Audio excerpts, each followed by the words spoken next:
Good evening, Council. Andre Carrier from Eureka Casino, and I guess tonight from Mesquite Off-Road Weekend.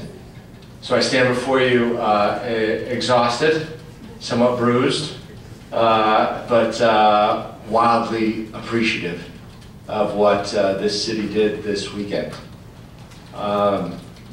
This was a real, organic community project. Started with an idea in community focus groups, was carried out in a series of community meetings through every bit of the process steps.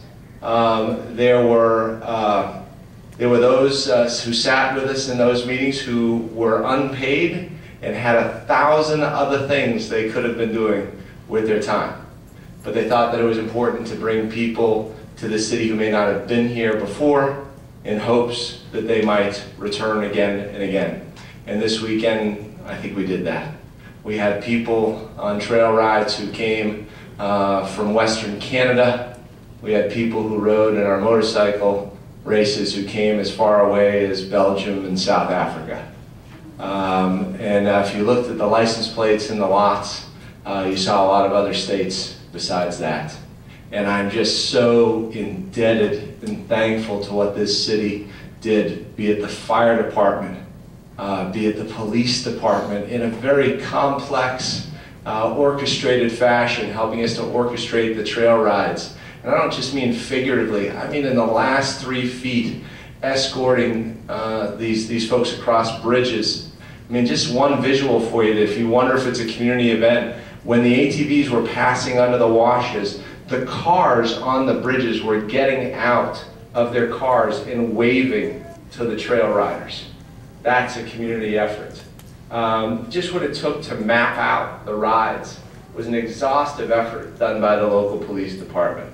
City planning generated the map in the end that the riders followed. Partners in Conservation wouldn't have been possible to facilitate the BLM plan without it. Overton Power was out creating a road to pass through their property to get to the trailheads 48 hours before the event took off.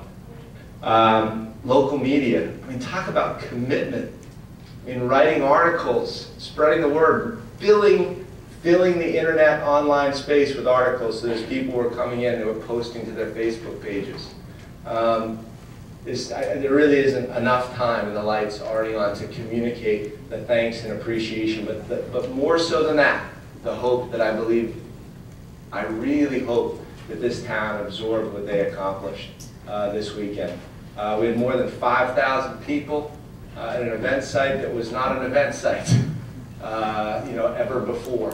We had more than 2,500 people watch a young man who was a paraplegic set the world record in a jump that will go viral again.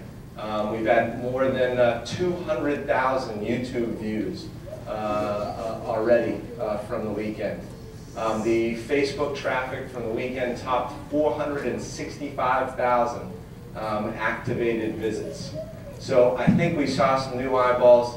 It wouldn't have been possible without this group being energized to support it, and this group who sits in the back of the room being tactically active to make it happen. It was safe, it was fun, it was new, and we are forever in your debt and gratitude for your participation. So from our small group of people sitting over there, Trent, Kathy Lee, and Frank, and we're leaving Elise and a few others back there actually still working on the post-game debrief, I want to make sure we came out here and said thank you very much.